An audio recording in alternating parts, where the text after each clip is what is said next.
ഇന്നത്തെ ക്രാഫ്റ്റ് ഒരു ഇൻഫിനിറ്റി കാർഡാണ്. അതിന് വേണ്ടിയിട്ട് ഞാൻ എടുത്തിട്ടുള്ളത് ഒരു സ്ക്വയർ പേപ്പറാണ് കേട്ടോ. ആ ഒരു സ്ക്വയർ പേപ്പർ രണ്ടായിട്ടൊന്ന് ഫോൾഡ് ചെയ്യണം. എന്നിട്ട് അതിൻ്റെ സെൻറ്റർ വശമായിട്ട് മറ്റ് രണ്ട് ഭാഗങ്ങളും കൂടെ ഈ ഒരു രീതിയിൽ നമ്മൾ ഫോൾഡ് ചെയ്ത് എടുക്കണേ. ഇനി നമ്മൾ അടുത്തതായിട്ട് ചെയ്യേണ്ടത് ഇതൊന്ന് നിവർത്തിയ ശേഷം ഇതേ രീതിയിൽ തന്നെ ഇതിൻ്റെ മറ്റ് സൈഡുണ്ടല്ലോ, മറ്റ് സൈഡെന്ന് വെച്ചാൽ അതിൻ്റെ ഓപ്പോസിറ്റ് സൈഡും ഇതേ രീതിയിൽ നമ്മൾ ഒന്ന് ഫോൾഡ് ചെയ്തെടുക്കണം കേട്ടോ. ഇങ്ങനെ നമ്മൾ ഫോൾഡ് ചെയ്ത് കഴിഞ്ഞാൽ ഇവിടെ കുറേ സ്ക്വയറുകൾ ഫോം ചെയ്യും.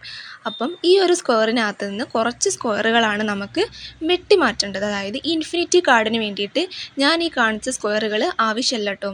അതൊന്ന് ഞാനിവിടെ മാർക്ക് ചെയ്യുന്നുണ്ട്. അത് നിങ്ങൾ കറക്റ്റായിട്ട് ഫോളോ ചെയ്യണം. ആ ഒരു ഭാഗങ്ങൾ നമുക്ക് ആവശ്യമില്ല. ഞാനൊന്ന് ജസ്റ്റ് മാർക്ക് ചെയ്ത ശേഷം പിന്നെടുത്ത് കത്രിക വെച്ചിട്ടൊന്ന് അത് കട്ട് ചെയ്ത് മാറ്റുന്നുണ്ട് കേട്ടോ. അപ്പം ഈ ഒരു പാർട്ട് ഇതിന് ആവശ്യമില്ല. അപ്പം ഈ ഒരു പാർട്ട് മാറ്റി കഴിഞ്ഞ ശേഷം നമുക്ക് കിട്ടാൻ പോകുന്നത് കിട്ടുന്ന ഒരു ഭാഗമുണ്ടല്ലോ, അതാണ് നമ്മുടെ ഇൻഫിനിറ്റി കാർഡിന് വേണ്ടിയിട്ട് യൂസ് ചെയ്യുന്നത്.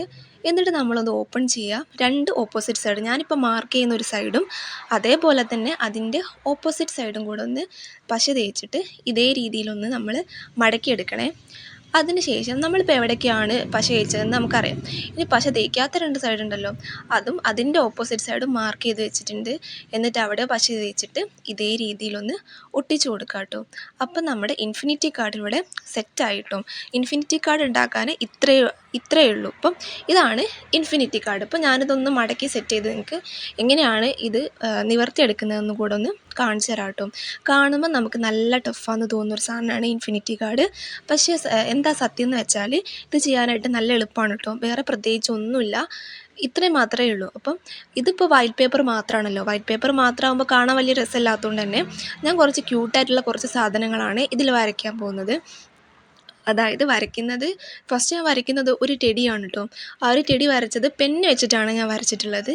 അപ്പം പെന്ന് വെച്ച് വരച്ചിട്ട് അതിനകത്ത് ഞാൻ വിചാരിച്ചു സ്കെച്ച് കളർ വെച്ചിട്ടാണ് ഞാനതിൽ കളർ ചെയ്ത് കൊടുക്കുന്നത്.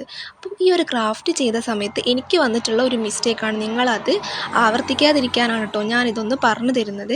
മിസ്റ്റേക്ക് എന്താണെന്ന് വെച്ചാൽ, ഞാൻ ഈ ഒരു ക്രാഫ്റ്റ് ഫസ്റ്റ് ചെയ്തു, ബ്ലൂ കളറുള്ള ഒരു കളർ പേപ്പറൊക്കെ വെച്ച് എല്ലാം സെറ്റ് ചെയ്തു. പക്ഷേ അതെനിക്ക് അവസാനം ഫ്ലോപ്പായി പോയിട്ടോ. കാരണം എന്താണെന്ന് വെച്ചാൽ, ഞാനിതിൻ്റെ ഔട്ട്ലൈനിങ് ഡയറക്റ്റ് സ്കെച്ച് വെച്ച് വരച്ചിട്ട് അപ്പോൾ ഇതിൻ്റെ ഉള്ളിലുള്ള കളേഴ്സ് ഉണ്ടല്ലോ അതും സ്കെച്ച് വെച്ചിട്ട് തന്നെ കൊടുത്തു. അപ്പോൾ എല്ലാം കൂടെ ആയപ്പോൾ അത് മിക്സായി.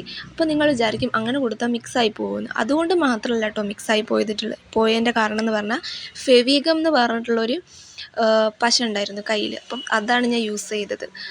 അതെനിക്ക് അത്ര ഇഷ്ടമില്ലാത്തൊരു പശയാണ്. ഞാൻ ഫെവിക്കോളാണ് സാധാരണ ഒട്ടിക്കാൻ വേണ്ടിയിട്ട് യൂസ് ചെയ്യുന്നത്. പക്ഷേ അത് എന്താ പറയുക, ഒരു വെള്ളം പോലെയുള്ളൊരു ഗമ്മാണ്. ആ ഒരു ഗമ്മ് വെച്ച് ഒട്ടിച്ച് പിന്നെ ഇതിങ്ങനെ വരയ്ക്കുകയും കൂടെ ചെയ്തപ്പോൾ പറയണ്ട. ആ ഒരു പശേൻ്റെ ഒരു നനവും ഈ ഒരു കളറും എല്ലാം കൂടി ആയപ്പം അത് മൊത്തം അങ്ങോട്ട് സ്പ്രെഡായി. ഞാനത് ഒരു വശം മാത്രമല്ല കേട്ടോ വരച്ചിട്ടുള്ളത്, 4 സൈഡിലും ഇത് വരച്ച് സെറ്റ് ചെയ്തിട്ടുണ്ടായിരുന്നു. 4ഉം ഫ്ലോപ്പായി പോവുകയാണ് ചെയ്തിട്ടുള്ളത്. അപ്പം നിങ്ങൾക്ക് ഇതുപോലത്തെ ഒരു അബദ്ധം വരാതിരിക്കാനാണ് ഞാൻ പറയുന്നത്. അപ്പം അതായത് നമ്മൾ ഈ ക്രാഫ്റ്റ് ചെയ്യുന്ന സമയത്ത് മാക്സിമം ആ ഒരു ഗം ഒഴിവാക്കുന്നതാണ് കേട്ടോ നല്ലത്.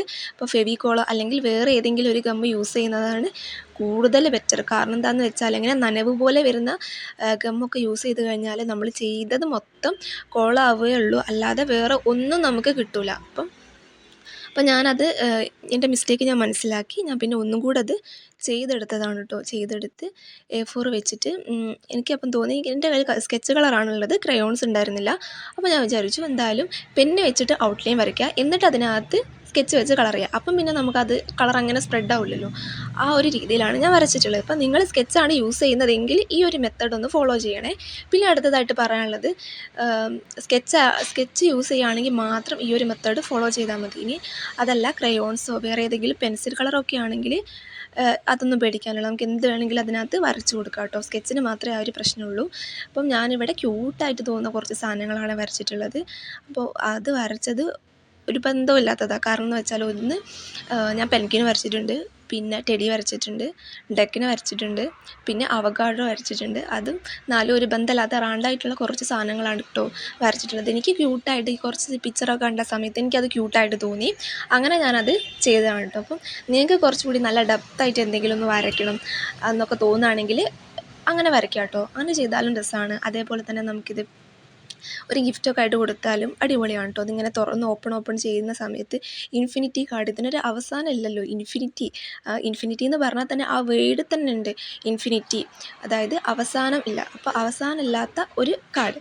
പക്ഷേ അത് ചെയ്യാനാണെങ്കിൽ അത്രയും എളുപ്പമായിരിക്കും കേട്ടോ. പക്ഷേ ഇത്രയും കാര്യങ്ങളൊക്കെ ശ്രദ്ധിച്ച് ചെയ്യുകയാണെങ്കിൽ നല്ല രീതിയിൽ വരും കേട്ടോ. ലാസ്റ്റ് കൊടുത്ത സമയത്ത് ഞാൻ അവിടെ ബ്രൗൺ കളർ വെച്ചിട്ട് ഔട്ട്ലൈൻ കൊടുക്കുന്നുണ്ട്. അത് കളർ ചെയ്ത ശേഷമാണ് കേട്ടോ കൊടുത്തത്. കാരണം എന്താണെന്ന് വെച്ചാൽ ആ ഒരു പിക്ചറിനകത്ത് അങ്ങനെയായിരുന്നു. ആ ഒരു ഡക്കിൻ്റെ പിക്ചർ എന്ന് പറയുന്നത് ബ്രൗൺ ഔട്ട്ലൈൻ വരുന്ന ഒരു രീതിയിലായിരുന്നു കേട്ടോ.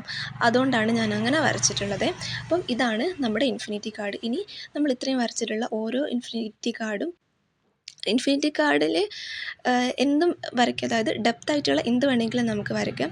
പിന്നെ ലാസ്റ്റായിട്ട് ഈ ഒരു പിക്ചർ ഞാൻ വരയ്ക്കണോ വേണ്ടയോ എന്ന് ചിന്തിച്ച ശേഷമാണ് കേട്ടോ ചെയ്തത്. കാരണം എന്താണെന്ന് വെച്ചാൽ കുറച്ചധികം പാർട്ടിൽ ബ്ലാക്ക് കളർ കൊടുക്കാനുണ്ടായിരുന്നു. പക്ഷേ ഫസ്റ്റ് വന്ന അതേ മിസ്റ്റേക്ക് പിന്നെ റിപ്പീറ്റ് ചെയ്യുമോ എന്നൊക്കെ ആലോചിച്ചു. പക്ഷേ അത് കുഴപ്പമൊന്നും വന്നിട്ടില്ല, അത് സ്പ്രെഡ് ആവുകയോ ഒന്നും ചെയ്തില്ല. അതുകൊണ്ട് തന്നെ ഇങ്ങനെ ചെയ്യുകയാണെങ്കിൽ ഇത് കുഴപ്പമൊന്നും വരില്ല കേട്ടോ. അപ്പോൾ നമ്മൾ എടുക്കുന്ന കാർഡ് എന്ന് പറയുന്നത് ഒന്ന് കുറച്ച് കട്ടിയുള്ളതായിരിക്കണം. ചാർട്ട് പേപ്പർ ആണെങ്കിൽ ഏറ്റവും നല്ലതാണ്. കട്ടി കുറഞ്ഞ പേപ്പറൊന്നും ഈ ഒരു കാർഡ് ഉണ്ടാക്കാൻ വേണ്ടിയിട്ട് യൂസ് ചെയ്യരുത്. ഇപ്പോൾ ഇതേപോലെ സ്കെച്ച് കളർ യൂസ് ചെയ്യുകയാണെങ്കിൽ മാത്രം നമ്മളത് ശ്രദ്ധിച്ചാൽ മതി കേട്ടോ. വേറെ ഒരു കുഴപ്പമില്ല, ഉണ്ടാക്കാനായിട്ട് സിമ്പിളാണ്. ഇപ്പോൾ ആർക്കും ഇൻഫിനിറ്റി കാർഡ് ഉണ്ടാക്കാനായിട്ട് അറിയില്ല എന്ന് പറയേണ്ട ആവശ്യമില്ല. അപ്പോൾ നിങ്ങളിത് പഠിച്ചു കഴിഞ്ഞല്ലോ, ഇൻഫിനിറ്റി കാർഡ് എങ്ങനെയാണ് ചെയ്യുന്നതെന്ന് ഓൾറെഡി പഠിച്ചു കഴിഞ്ഞല്ലോ. അപ്പം ഇത്രയേ ഉള്ളൂ ഇതിൻ്റെ കാര്യം എന്ന് പറയുന്നത്. ഇപ്പോൾ മാക്സിമം നിങ്ങൾ കട്ടിയുള്ള പേപ്പർ യൂസ് ചെയ്യാനായിട്ട് നോക്കണം. അതേപോലെ തന്നെ ഗം എടുക്കുന്ന സമയത്തും ഒന്ന് ശ്രദ്ധിക്കണം കേട്ടോ. അല്ലെങ്കിൽ പിന്നെ ഫെവി ഗം എന്ന് പറഞ്ഞിട്ടുള്ള ആ ഒരു ഗമ്മൊക്കെയാണ് യൂസ് ചെയ്യുന്നതെങ്കിൽ പിന്നെ പറയേണ്ട, ഫെവിക്കോളാണ് ഏറ്റവും നല്ലത്. അതേപോലെ കട്ടിയായിട്ടുള്ള ഏതെങ്കിലും ഗമ്മൊക്കെ യൂസ് ചെയ്യുന്നതാണ് ബെറ്ററായിട്ട് ഉള്ളത്. പിന്നെ നിങ്ങൾക്ക് ഈ വീഡിയോ ഇഷ്ടമായെങ്കിൽ ചാനലൊന്ന് സബ്സ്ക്രൈബ് ചെയ്യണേ. അപ്പം ഇതൊന്ന് ഞാനിവിടെ തുറന്ന് കാണിച്ചു തരുന്നുണ്ട് കേട്ടോ. ഈ ഇൻഫിനിറ്റി കാർഡ് എങ്ങനെയാണ്, ഇപ്പോൾ 4 പിക്ചറും അതിനകത്ത് വരുന്നുണ്ട്. പിന്നെ ലാസ്റ്റായിട്ട് അത് ഓപ്പൺ ചെയ്ത് കഴിഞ്ഞാൽ പിന്നെ വരാൻ പോകും നമ്മുടെ ഫസ്റ്റ് സ്റ്റാർട്ട് ചെയ്ത പിക്ചറിൽ തന്നെ വരും കേട്ടോ. അപ്പം താങ്ക് യു.